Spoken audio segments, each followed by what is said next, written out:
ক্ষমতায় যাওয়ার আগেই ক্ষমতায় যেতে পারবে না, এই অভ্যুত্থান হয়ে গেল বিএনপির বিরুদ্ধে।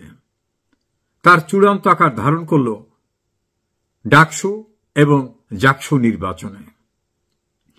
ডাকসুতে বিএনপি যাদের সঙ্গে রাজনীতি করতেন, একসঙ্গে জোটবদ্ধ হয়ে রাজনীতি করতেন, জামাত ইসলামের ছাত্র সংগঠন, ছাত্র শিবির এবং বিএনপির ছাত্র দলকে বলা হতো এক বৃন্তের দুই ফুল, এমনও বলা হতো দুই ভাই একই পরিবারের, মানে এত আপনজন, একই মায়ের দুই সন্তান।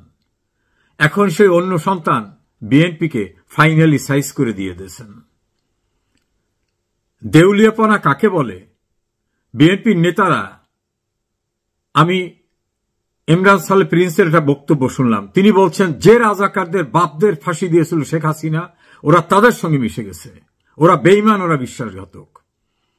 কেউ কেউ বলতেছেন, আসাদুজ্জামান রিপন বলছেন ছাত্রলীগের ভোটে শিবির নির্বাচিত হয়েছে। ছাত্রলীগের ভোটার নেতা তো দূরের কথা, কর্মী পর্যন্ত দেশের ভিতরে নাই বা বিশ্ববিদ্যালয় ক্যাম্পাসে নাই। এই শিবিরদের নাকি ছাত্রলীগ নির্বাচিত করেছে। আবার সালাউদ্দিন সাহেব তিনি বলছেন যে না, এই নির্বাচনকে আমরা মেনে নিচ্ছি। বিএনপির ছাত্র দলের ভিপি ক্যান্ডিডেট সে বলছেন আমার যে ইস্তেহার ছিল সব দাবি আমি আদায় করে ছাড়ব। ভয়ঙ্কর পরিস্থিতির ভিতরে অভ্যুত্থান হয়ে গেল।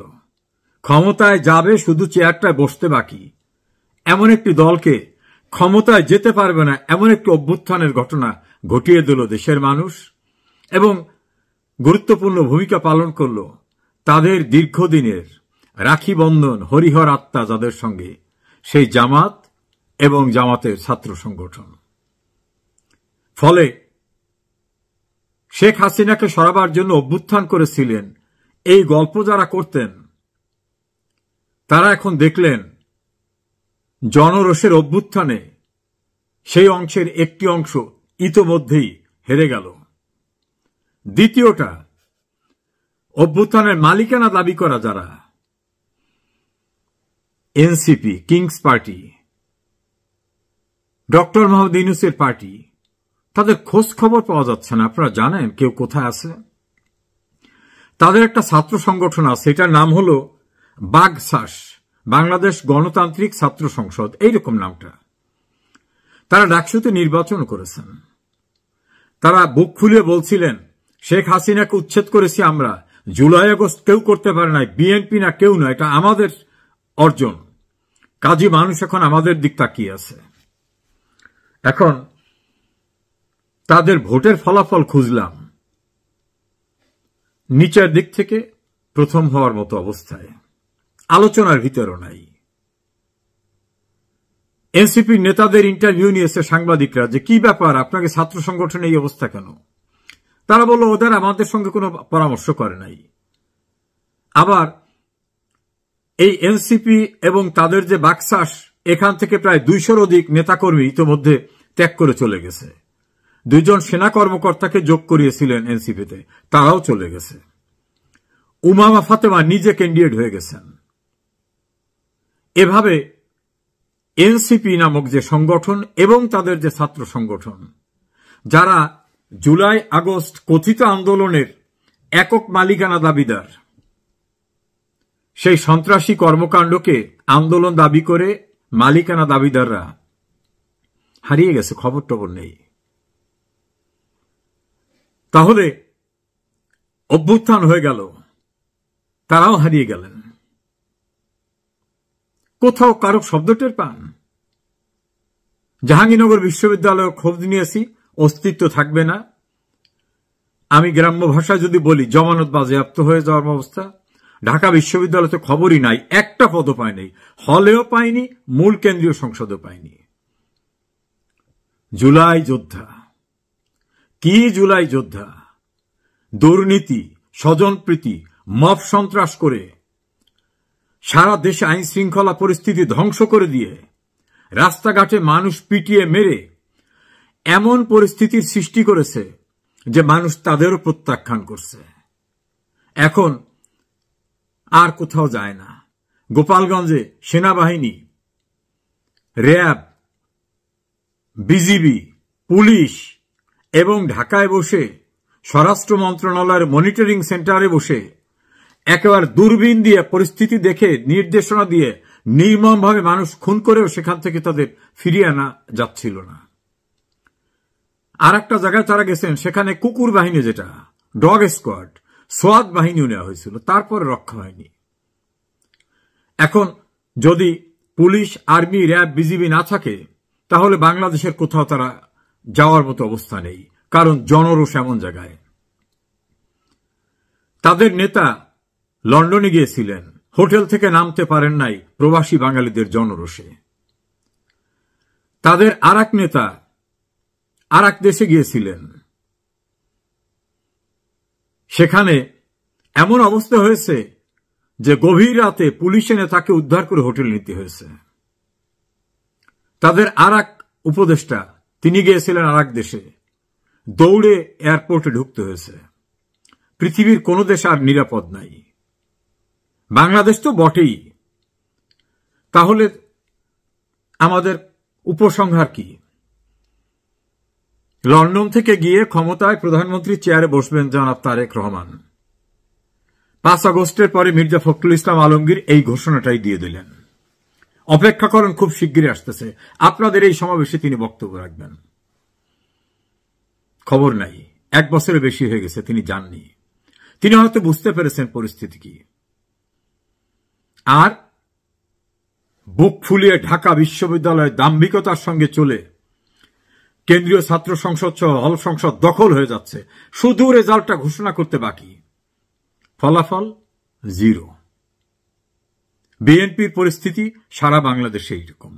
আর কথিত জুলাই আগস্ট আন্দোলনের সোল এজেন্ট, সোল মালিকরা ছাত্র সংসদ নির্বাচনে নাকি মানুষ তাদেরই আস্থা রাখবে, তাদের কোনো খবর নাই, ডাকসুতেও নাই, জাকসুতেও নাই। আমার ধারণা আর কোন সুতে আর কোথাও থাকবে না।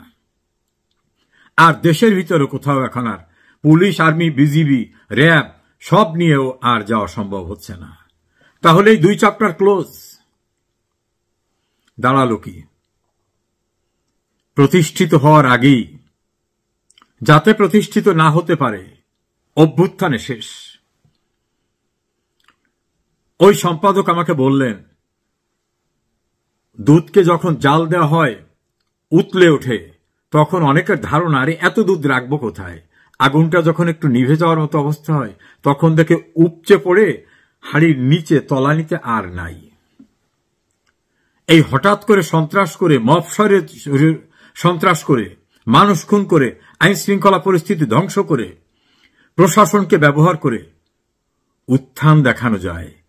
শেকড় যদি মাটিতে গ্রথিত না হয়, মানুষের ভালোবাসার কাছে না যাওয়া যায়, মানুষ যদি আস্থায় না রাখে, তাহলে ঘটনা এরকমই হয়। পরে আমি দেখলাম আমার বন্ধু সম্পাদকের কথা সঠিক, 2টি অভ্যুত্থান হয়ে গেছে। নেপালেরটা হইচই করে রাস্তাঘাটে দৃশ্যমান, আর বাংলাদেশে বিএনপি এবং এনসিপির ছাত্র সংগঠন বিএনপির ছাত্র সংগঠনের বিরুদ্ধে নজিরবিহীন অভ্যুত্থান হয়ে গেছে। এখন পাগলের প্লাপ বলতেছে ছাত্রলীগের ছেলেরা ভোট দিছে। তা বিশ্ববিদ্যালয়ে তাহলে ছাত্রলীগের এত লোক আছে, ছাত্রলীগকে নাকি প্রত্যাখ্যান করছে মানুষ, একেবারে এত খারাপ যে ওদের কেউ ভোট দেয় না, ওদের ইউনিভার্সিটি টিকতে দেয় না। এটা হলো বিএনপির বক্তব্য ছিল। এখন সেই বিএনপি আবার বলতেছে না না, ওই ছাত্রলীগরাই ভোট দিয়ে শিবিরকে বিজয়ী করেছে। কথা কোনটা সঠিক? বলছে যে ছাত্রলীগ সব পালিয়ে গেছে, আবার এখন বলে ছাত্রলীগ সবাই এসে ভোট দিয়েছে। ঢাকা বিশ্ববিদ্যালয়ে প্রায় 31,000 ভোটার ভোট দিয়েছে অ্যাকর্ডিং টু রেজাল্ট। তা শিবিরের নাকি ভোট টোট নাই। তাহলে এই 31,000 ভোটারদের অধিকাংশই কি ছাত্রলীগের? আমি যদি সেটাকে ধরি, তাহলে ছাত্রলীগ সর্বত্র। আর ছাত্রলীগ একটি ধর্মভিত্তিক ছাত্র সংগঠনকে ভোট দেবে, is it A believable story? এটা কোন নির্বোধেও বিশ্বাস করবে? আবার বিএনপি বলছে চোরাচালানি করে, কৌশলগত জালিয়াতি করে এটা করছে। তারা বলছে যে ভোট চোরাচালানি হয়েছে, জালিয়াতি হয়েছে, রিগিং হয়েছে। আবার বিএনপির এক নেতা বলছে এটা কিন্তু একটা বড় মেসেজ, এটা ভালো হয়েছে, কারণ আমরা এই রেজাল্ট থেকে সতর্ক হয়ে গেলাম, সারা দেশে আমাদের প্রস্তুতি নিতে হবে। সারা দেশের জন্য এই ঘটনা নাকি তাদের জন্য মঙ্গলজনক হয়েছে। কোথায় মঙ্গল, কোথায় অমঙ্গল, এত দ্রুত সিদ্ধান্ত নেওয়া যায়? রাজনীতির দূরদৃষ্টি না থাকলে, পরিপক্কতা না থাকলে যা ভাবেন তাই হয়। রাস্তাঘাট এখন লোকজনে বলতেছে। একজনের আজকে একটা ইন্টারভিউ দেখলাম একটা পত্রিকায়, এবং তার ভিডিওটাও দেখলাম। তিনি বলছে আমি বিএনপি করতাম, আমি এখন আওয়ামী লীগ করি। কারণ যেভাবে সন্ত্রাস করেছে বিএনপি, যে ঘটনা ঘটিয়েছে, আর তাদের সঙ্গে নাই। অন্তত 5 জন রাস্তার লোকের ইন্টারভিউ দেখলাম ওই পত্রিকার অনলাইনে। তারা বলছে যা কিছু দেবার দেশে শেখ হাসিনা দেশে, এবং দেশ শাসন কিভাবে করতে হয়, মানুষের কল্যাণ কিভাবে করতে হয়, সেটা শেখ হাসিনাই জানে, তাকেই দরকার। এবং গণহারে রব উঠেছে, আগেই ভালো ছিলাম, আগেই মানে শেখ হাসিনার সময় ভালো ছিলাম। আওয়ামী লীগকে বাদ দিয়ে নির্বাচন করে সরকার গঠন করবেন, 1 বছরে প্রশাসনের, সিভিল অ্যাডমিনিস্ট্রেশনের পাশাপাশি আর্মি সব ব্যবহার করেও রাস্তাঘাটে বের হতে পারছেন না। বুঝেন না অবস্থা? একাধিক নির্বাচনে কোথাও টিকলেন না, তাহলে আর কি হবে? না, আওয়ামী লীগকে বাদ দিয়ে কিছু হবে না। আওয়ামী লীগের বিরুদ্ধে সন্ত্রাস করে শেখ হাসিনাকে সরিয়েছেন, ওটা কোনো গণ অভ্যুত্থান ছিল না। অভ্যুত্থান কাকে বলে এখন তাকিয়ে দেখেন। সারা দেশের মানুষ নাকি আওয়ামী লীগকে ঘৃণা করেছে, আওয়ামী লীগকে পরিত্যাগ করেছে। এখন সেই মানুষের কাছে army, RAB, BGB, BDR, dog squad, সোয়াত এত কিছু নিয়েও টিকা যাচ্ছে না, মঞ্চে বোতল মেরে দেয়। আর বিএনপিকে তো এখন ট্যাগিং হয়ে গেছে, ট্যাগিং না, এটা বাস্তবতা, দখলদার বাহিনী হিসাবে চিহ্নিত হয়ে গেছেন। মানুষের ভয়, এমনকি যারা বিএনপি ডাইরেক্ট করে না কিন্তু মনে মনে আওয়ামী লীগ বিরোধী, তারাও বলে ক্ষমতায় যাওয়ার আগেই আমাদের লিজ থাকতেছে না, বাগান থাকতেছে না, ব্যবসা প্রতিষ্ঠান থাকতেছে না, ক্ষমতায় গেলে কি অবস্থা হবে। অতএব ক্ষমতায় এদেরকে আর নেওয়ার দরকার নাই। এই দুটি গ্রুপের উপরে মানুষ মুখ ফিরিয়ে নিয়েছে। আর বাংলাদেশ সাম্প্রদায়িক সম্প্রীতির দেশ, হিন্দু মুসলিম বৌদ্ধ খ্রিস্টানের দেশ। এই দেশে সাম্প্রদায়িক শক্তিদেরকে রাষ্ট্র ক্ষমতায় যাওয়া অসম্ভব, এবং তার পক্ষে কোনো প্রগতিশীল মানুষ কখনো ভোট দেবে না। এটা আমার বিশ্বাস এবং এটাই বাস্তবতা। এমনকি বিএনপির সঙ্গে ঐক্যবদ্ধ জোট করে জামাত যে ভোট পেয়েছে, তার চেয়ে ভোট বাড়ার কোনো কারণ নেই। যদিও বাড়ে, তাতেই বা কত পার্সেন্ট বেড়েছে? ব্র্যাক বিশ্ববিদ্যালয়ের যে ইনস্টিটিউট ইন্টারভিউ নিয়েছেন, জরিপ করেছেন, তাতে জামাতকে যারা মুখ খুলেছেন তারা 10% ভোট দিবেন এটা বলেছেন, আর বিএনপিকে 12%, তাহলে 22%, আর এনসিপিকে 2%। আর আওয়ামী লীগ নিষিদ্ধ জানার পরেও 7% বলছে যে আওয়ামী লীগকেই ভোট দেব। কত দৃঢ়তা তাদের! দলের কার্যক্রম নিষিদ্ধ, তারপর বলে আওয়ামী লীগকে ভোট দেব। 14% বলছে কাকে দেব আমি মুখ খুলব না। তারা জানে যে মুখ খুলে যদি পরিচয় দেয় যে উনি কে, তাহলে মব নেমে আসবে। তাহলে 14 আর 7 কত হয়? 21। আর বিএনপি কত? 10, সরি, জামাত 10, বিএনপি 12। আর 48% মানুষ বলছেন কাকে ভোট দেবো এখনো সিদ্ধান্ত নেয়নি। এই 48% মানুষের ভিতরে বিএনপি জামাত হওয়ার কথা না, কারণ দেশ তো এখন বিএনপি জামাত চালায়। এরা যদি সেই রাজনীতির আদর্শ লোক হতো, তাহলে তো তাদের দ্বিধাদ্বন্দ্ব থাকার কথা না, তারা নির্বিঘ্নে বলবে যে আমি বিএনপিকে, জামাতকে ভোট দেব। তাহলে 48%, 14% এবং 7% সব মিলে প্রায় 72% ভোটাররা আপনাদের চায় না। আপনাদের বলতে বিএনপি, জামাত, এনসিপিকে চায় না। তো একটা দেশের 100-র ভিতরে 70-72 ভাগ মানুষ যাদের পক্ষে সিদ্ধান্ত দেয় না, চায় না, তারা কিভাবে জনপ্রতিনিধি হবে? তারা কিভাবে দেশ শাসন করবে? প্রশ্নই ওঠে না। তবে ভালোই হলো, নীরব অভ্যুত্থানে দুটি দল চূড়ান্তভাবে বিনাশ হয়ে গেল জনগণের কাছ থেকে। এটাই কিন্তু বাস্তবতা। আমার আজকের এই পলিটিক্যাল অ্যানালাইসিস দয়া করে মনে রাখবেন, আগামী নির্বাচনে মিলিয়ে দেখবেন।